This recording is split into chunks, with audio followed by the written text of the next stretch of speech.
بسم اللہ الرحمن الرحیم۔ الحمدللہ جی، ہماری سورہ انعام مکمل ہو چکی ہے اور اب ہم آغاز کرنے لگے ہیں اپنے پارہ 8 ولو اننا کا تیسرا حصہ نصف سے آگے، جو کہ ہماری سورہ اعراف کا آغاز ہو رہا ہے۔ سورہ اعراف کا مطلب ہے بلندیاں، یعنی بلند مقامات۔ یہ مکی صورت ہے، اس کا نام اس لیے اعراف رکھا گیا ہے کہ اس میں اعراف کا تذکرہ ہے۔ اس کا زمان نزول وہی ہے جو سورہ انعام کا تھا۔ اس صورت کا مضمون تقریباً وہی ہے جو سورہ انعام کا تھا۔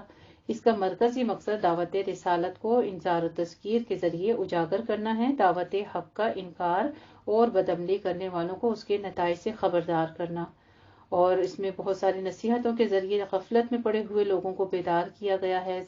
درمیان میں خطاب کا رخ یہود کے منافقانہ روش کی طرف پھر دوبارہ کر دیا گیا کہ حق اور باطل کی تمیز رکھنے کے باوجود باطل کی روش پر چلنے کا انجام کیا ہوگا۔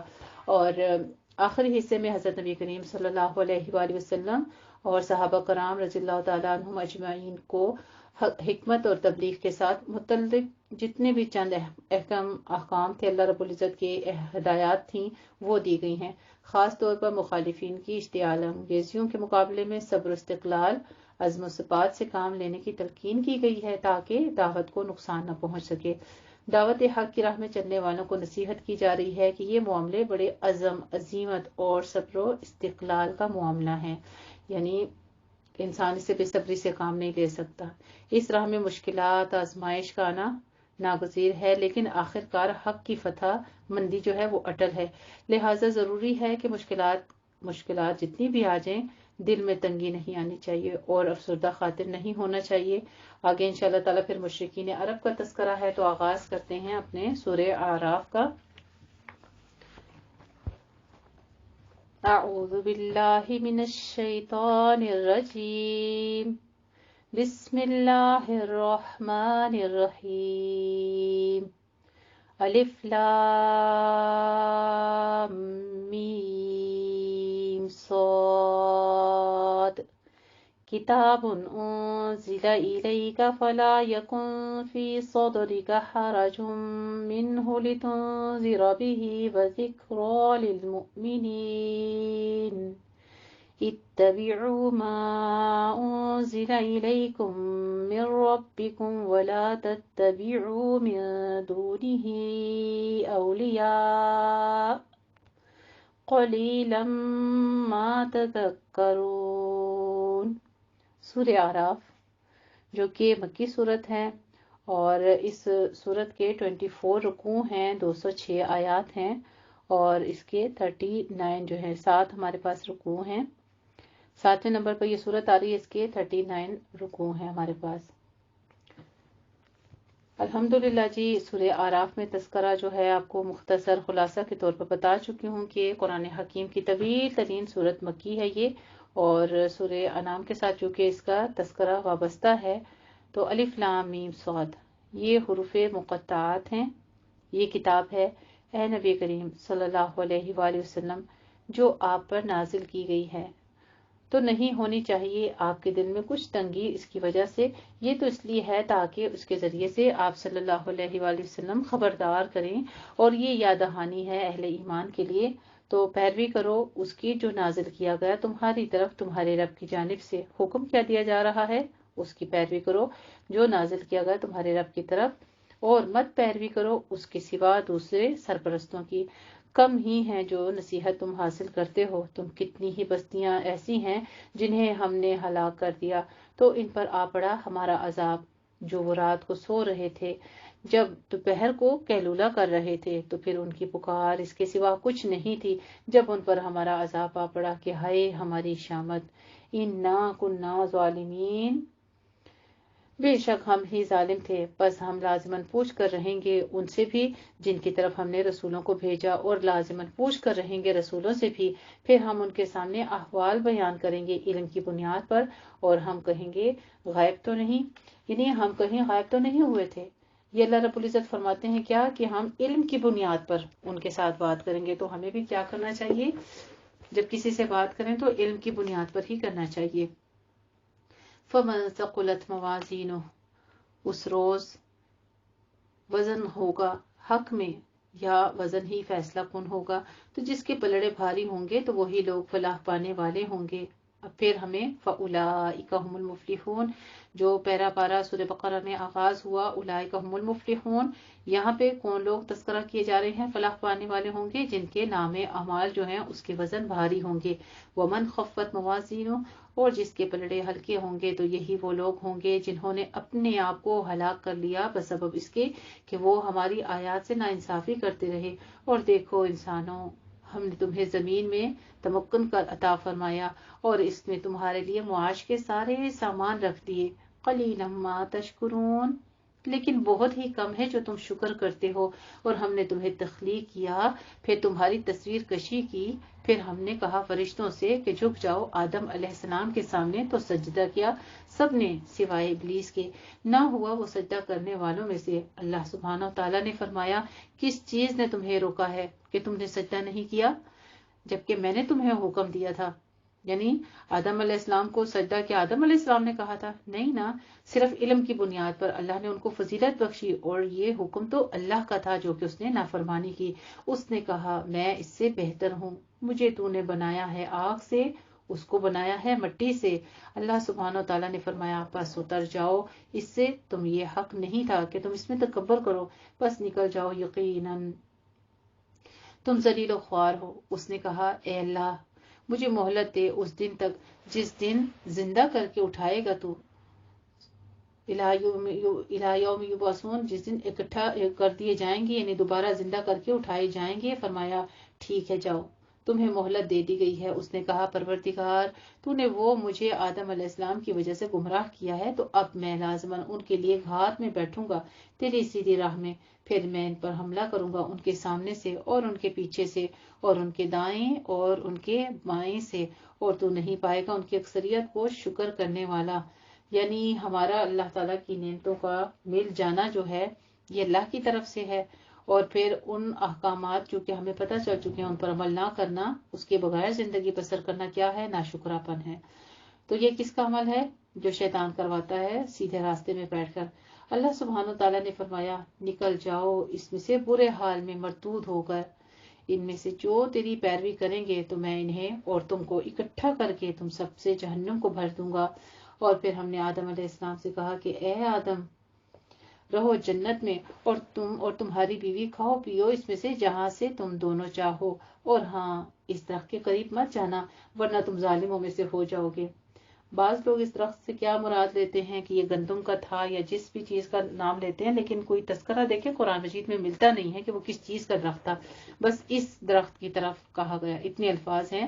ورنہ اور اس کے مزید وضاحت جو ہے وہ احادیث مبارکہ اگر بیان کی گئی ہیں یا لوگوں نے روایتیں قائم کی ہیں تو وہ ضعیف ہے.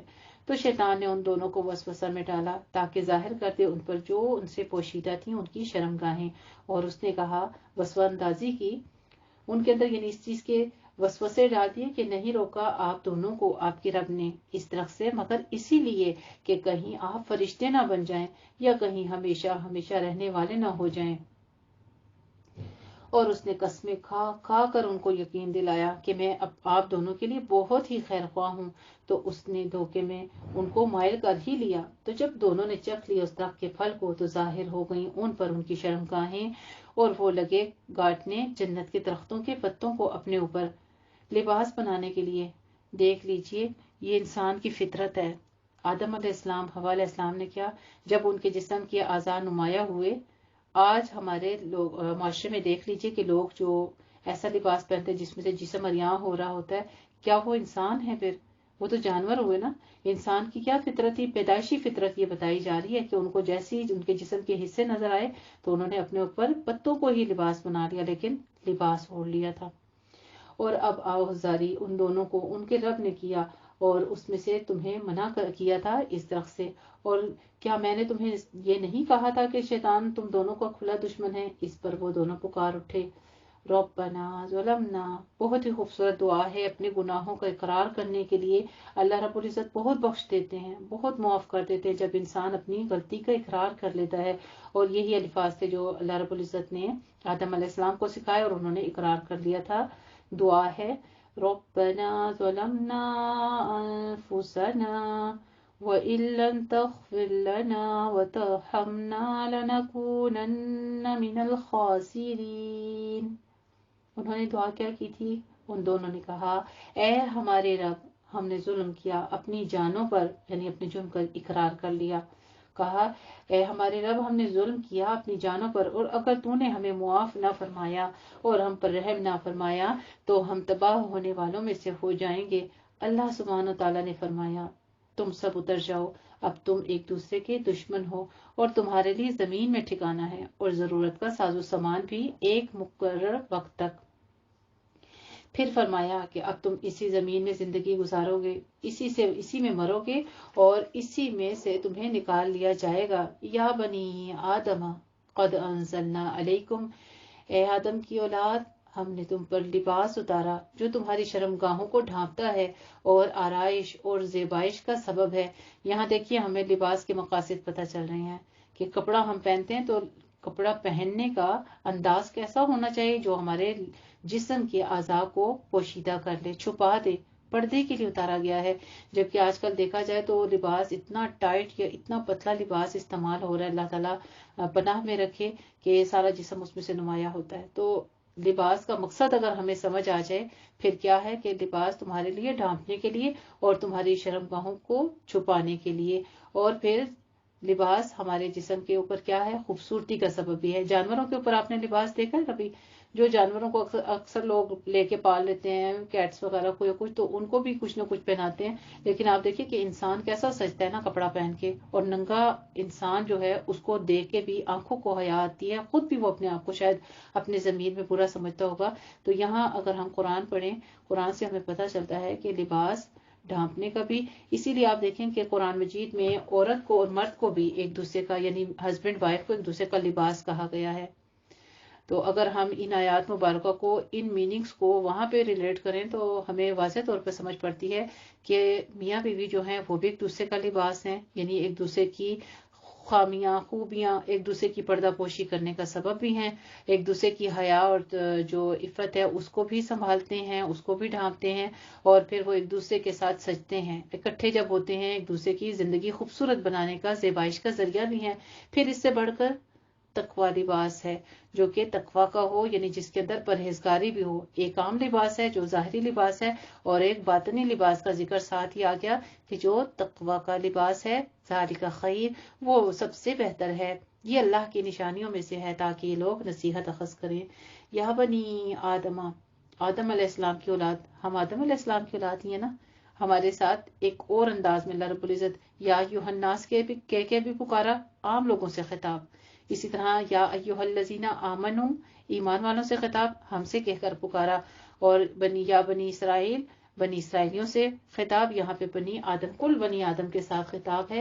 اے بنی آدم دیکھو اب شیطان تمہیں فتنے میں نہ ڈالنے پائے، جیسا کہ تمہارے والدین کو اس نے جنت سے نکلوا دیا تھا اور اس نے اتروا دیا تھا ان سے ان کا لباس، تاکہ ان پر عریاں کر دے ان کی شرم گاہیں۔ یقیناً وہ اور اس کی ذریت وہاں سے تم پر نظر رکھتے تھے جہاں سے تم انہیں دیکھ نہیں سکتے، یعنی اس سے پتہ یہ بھی چلتا ہے کہ شیاطین کو، جنات کو ہم دیکھ نہیں سکتے۔ قرآن مجید اس بات کی دلیل ہے۔ ہم نے تو شیاطین کو ان لوگوں کا دوست بنا دیا ہے جو ایمان نہیں لاتے، ایمان والوں کا دوست نہیں ہوتا، ٹھیک ہے؟ دوست کن کا ہوتا ہے؟ جن کے اندر ایمان نہیں ہوتا۔ وَإِذَا فَعَلُوا فَاحِشَةً، پھر یہ ایسے لوگوں کے ساتھ کرتا کیا ہے؟ اور جب یہ لوگ کوئی بے حیائی کا کام کرتے ہیں تو کہتے ہیں کہ ہم نے پایا ہے یہی کچھ کرتے ہوئے اپنے آباء و اجداد کو، اللہ نے ہمیں اس کا حکم دیا ہے۔ قُلْ إِنَّ اللَّهَ لَا يَأْمُرُ بِالْفَحْشَاءِ، کتنا سخت تاکیدی حکم ہے کہ میں نے نہیں حکم دیا۔ اللہ تاکیدی جملہ فرما رہے ہیں، ان اللہ، یقیناً ایسا حکم اللہ تعالیٰ نے نہیں دیا۔ تو وہ اللہ کی طرف جوڑ لیتے ہیں اس بات کو۔ اے نبی کریم صلی اللہ علیہ وآلہ وسلم ان سے کہہ دیجئے کہ اللہ تعالیٰ بے حیائی کا حکم نہیں دیتا، تو کیا تم اللہ کی طرف منسوب کر رہے ہو وہ کچھ جس کا تمہیں کوئی علم نہیں؟ قل امر ربی بالقسط، آپ صلی اللہ علیہ وآلہ وسلم کہیے کہ میرے رب نے تو حکم دیا ہے انصاف اور عدل کا اور توازن کا، اور اپنے رخ سیدھے کر لیا کرو ہر نماز کے وقت، اور اسی کو پکارا کرو اور اسی کے لیے اپنی اطاعت کو خالص کرتے رہو جیسے اس نے تمہیں پیدا کیا تھا، اس طرح تم دوبارہ بھی اٹھائے جاؤ گے۔ ایک گروہ کو اس نے ہدایت دے دی ہے اور ایک گروہ وہ ہے جس کے اوپر گمراہی مسلط ہو چکی ہے، اور یہ اس لیے کہ انہوں نے شیطانوں کو اپنا ساتھی بنا لیا۔ دیکھیں گمراہی کیوں مسلط کر دی جاتی ہے؟ جو شیطان کی پیروی کرتے ہیں اور اللہ کو چھوڑ کر اور سمجھتے یہ ہیں کہ ہم ہدایت پر ہیں۔ پھر خطاب ہوتا ہے بنی آدم سے، یا بنی آدم، اے آدم کی اولاد، اپنی زینت استوار کیا کرو ہر نماز کے وقت، کہ نہیں گندے مندے میلے حال میں ہوں، جیسے ہوں تو نماز پڑھ لینی چاہیے۔ کتنا خوبصورت انداز ہے اللہ رب العزت کا کہ میرے سے ملاقات کرنی ہے، کچھ سج دج کے آؤ، سوار کے اپنے لباس کو پاک صاف کر کے زینت اختیار کرو۔ کس وقت؟ نماز کے وقت۔ اور کھاؤ اور پیو، البتہ اسراف نہ کرو، یقیناً وہ اسراف کرنے والوں کو پسند نہیں کرتا۔ ایک اور کیٹیگری ہمیں یہاں پر پتہ چلتی ہے جی، جن سے اللہ محبت نہیں کرتا، انہو لا یحب المسرفین، وہ فضول خرچوں کو، اسراف کرنے والوں کو پسند نہیں کرتا۔ یعنی آپ کے پاس آپ کے مال سے اگر زائد حصہ ہے تو ضروری نہیں ہے کہ بلا وجہ کی جا کے آپ شاپنگ کر لیں، بلکہ اس میں سے کچھ حصہ اللہ کے لیے نکال دیں، کچھ غریب غربا کے لیے، اپنے رشتہ داروں کے لیے۔ تو یہی چیزیں ہیں جو نجات کا ذریعہ صدقہ بھی بن جاتی ہیں، ٹھیک ہے، کیونکہ اللہ پسند نہیں کرتا اسراف کرنے والوں سے۔ اے نبی کریم صلی اللہ علیہ وآلہ وسلم، قل من حرم زینت اللہ التی، ان سے پوچھئے کس نے حرام کی ہے وہ زینت جو اللہ نے نکالی ہے اپنے بندوں کے لیے، اور کس نے حرام کی ہے پاکیزہ چیزیں کھانے کی۔ آپ کہہ دیجئے یہ تمام چیزیں دنیا کی زندگی میں بھی اہل ایمان کے لیے ہیں، اور قیامت کے دن تو یہ خالصتاً انہی کے لیے ہوں گی۔ اسی طرح ہم اپنی آیات کی وضاحت کرتے ہیں، قل انما حرم ربی الفواحش، ان لوگوں کے لیے جو علم رکھتے ہیں۔ یہاں پہ کیا ہے کہ ان کے لیے آیات ہیں جو علم رکھتے ہوں۔ کہہ دیجئے کہ میرے رب نے تو حرام قرار دیا ہے بے حیائی کی باتوں کو۔ فرماتے ہیں کہ حلال چیزوں کو اپنے اوپر حرام کیا تم نے، اب دیکھو کہ حرام کون سی چیزیں ہیں۔ حرام وہ باتیں ہیں، بے حیائی کی باتیں، خواہ وہ اعلانیہ ہوں یا خواہ وہ چھپی ہوں، اور حرام کیا ہے اس نے گواہ کو اور ناحق زیادتی کو، اور یہ بھی حرام ٹھہرا دیا ہے کہ تم اللہ کے ساتھ کسی کو شریک ٹھہراؤ، کسی ایسی چیز کو جس کے لیے اس نے کوئی سند نہیں اتاری۔ وَلِكُلِّ أُمَّةٍ أَجَلٌ، اور یہ بھی کہ تم اللہ کی طرف منسوب کرو وہ چیز جس کا تم علم نہیں رکھتے۔ جیسا کہ کل کے بارے میں بھی میں نے آپ کو یہی ڈیفائن کیا تھا کہ خود ساختہ باتیں، کہ اللہ نے ایسے کہا ہے، اللہ ایسا کرے گا، چاہے وہ ہم کسی کو ڈرانے کے لیے خود سے بنا رہے ہیں باتیں یا ویسے ہی، تو خود ساختہ باتیں نہیں کرنی چاہیے، ٹھیک ہے۔ اللہ تعالیٰ ایسی چیز کو پسند نہیں کرتا۔ آگے فرماتے ہیں اور ہر قوم کے لیے ایک وقت معین ہے، پھر جب ان کا وقت مقرر آ جائے گا تو نہ ایک گھڑی پیچھے ہٹ سکیں گے اور نہ آگے کی طرف سرک سکیں گے۔ اے بنی آدم، پھر بنی آدم کہتے ہوئے اللہ رب العزت خطاب کرتے ہیں، جب بھی تمہارے پاس آئیں رسول تمہیں میں سے جو تمہیں میری آیات سنائیں، یعنی کہیں پر قرآن مجید میں نہیں کہا گیا کہ فرشتے آئیں یا کوئی اور مخلوق، ٹھیک ہے نا۔ ہمیں بار بار کیا بتایا جا رہا ہے کہ تم ہی میں سے میرے رسول آئیں، کیا کرنے؟ میری آیات سنائیں۔ تو جو کوئی بھی ان کی دعوت کے جواب میں تقوی کی روش اختیار کرے گا اور اصلاح کر لے گا تو ان کے لیے نہ کوئی خوف ہوگا دنیا میں، نہ کوئی آخرت میں غم ہوگا جہنم میں جانے کا، نہ کسی سزا سے وہ دوچار ہوں گے۔ اور جو ہماری آیات کو جھٹلائیں گے اور تکبر کی بنا پر انہیں رد کر دیں گے۔ انسان کیوں رد کرتا ہے کسی حکم کو؟ جب اس کے اندر گھمنڈ ہوتا ہے کہ نہیں میں نے ایسے کیا اور میں ایسا کروں گا۔ نہیں، جہاں پہ اللہ کے حکم آ جائے وہاں پہ سرخم تسلیم کر دینا چاہیے۔ تو یہاں پہ انجام بتایا جا رہا ہے کہ جو لوگ جھٹلائیں گے اور تکبر کی بنا پر انہیں رد کر دیں گے وہی جہنمی ہوں گے، وہ اس میں ہمیشہ ہمیشہ رہیں گے۔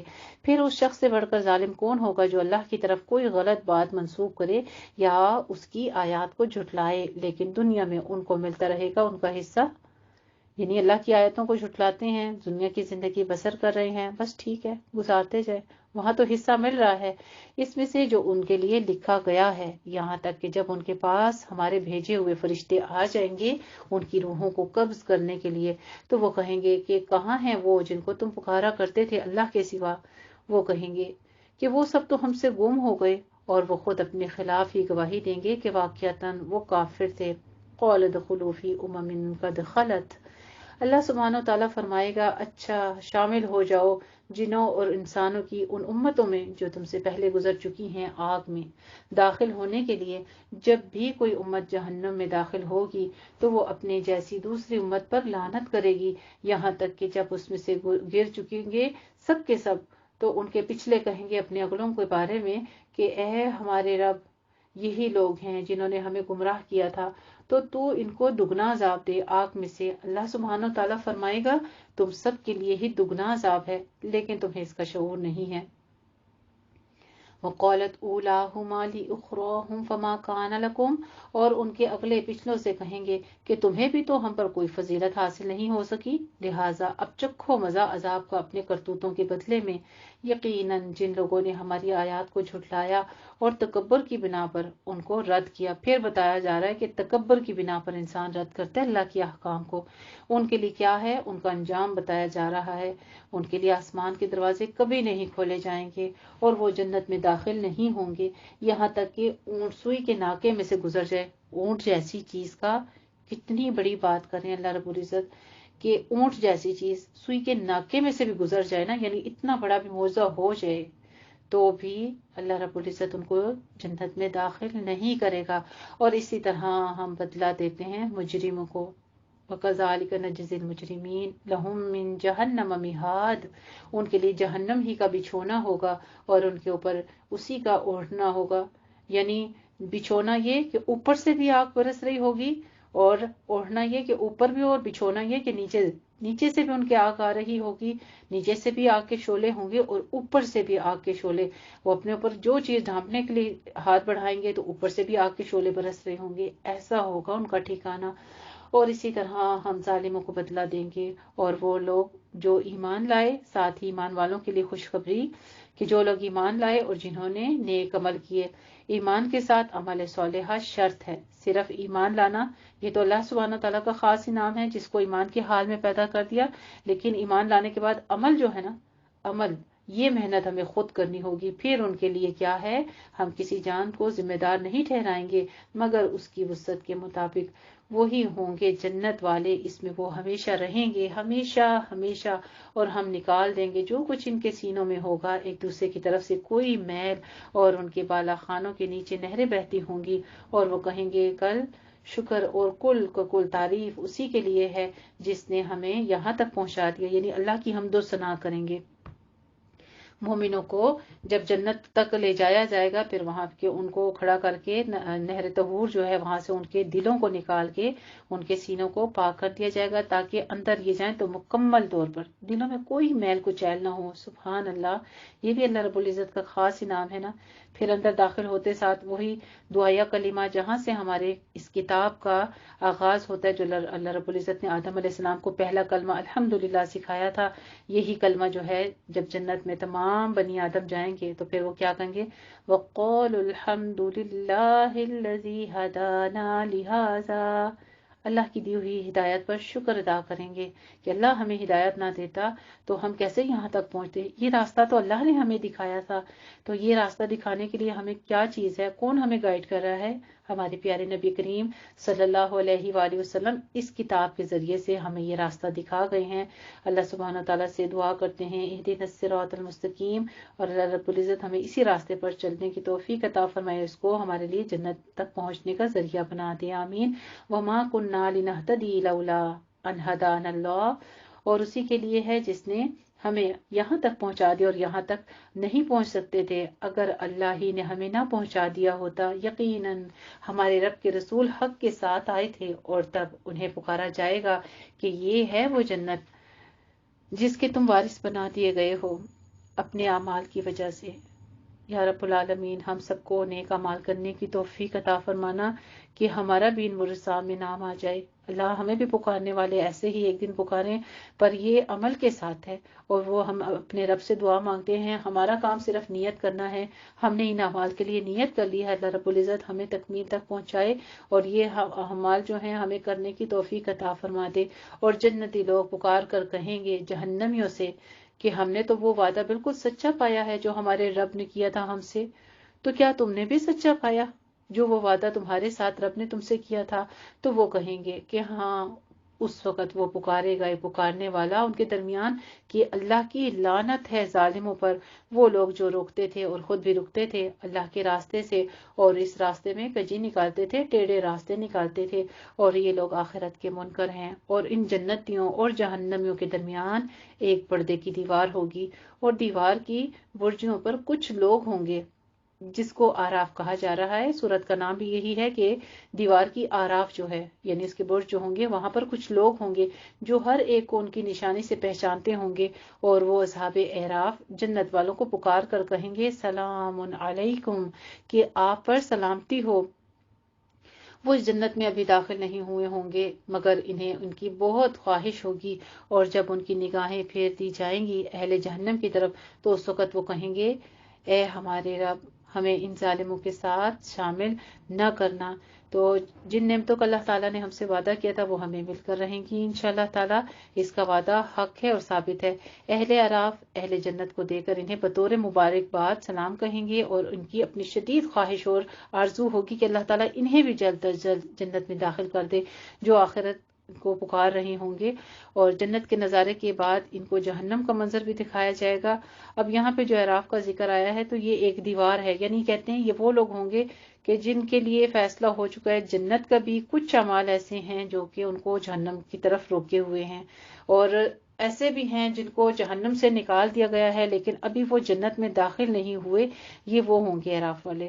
اور کچھ کہتے ہیں کہ یہ نیکوکار ہوں گے جو ان کی ججمنٹ کر رہے ہوں گے جنتیوں جہنمیوں کو دیکھ کے۔ بہرحال واللہ عالم، اللہ بہتر جانتا ہے کہ یہاں پہ جو تذکرہ کیا جا رہا ہے آیت نمبر 43 پر ہمارا تیسرا رکوع جو ہے وہ مکمل ہوتا ہے، لیکن میں نے یہ رکوع جو ہے وہ تکمیل کیا ہے آیت نمبر 47 پر الحمدللہ۔ جزاکم اللہ حسن الجزا۔ یہاں پہ ہمارا پارا تیسرا رکوع جو ہے ثلث تکمیل ہوتا ہے سورہ اعراف آیت نمبر 47 پر۔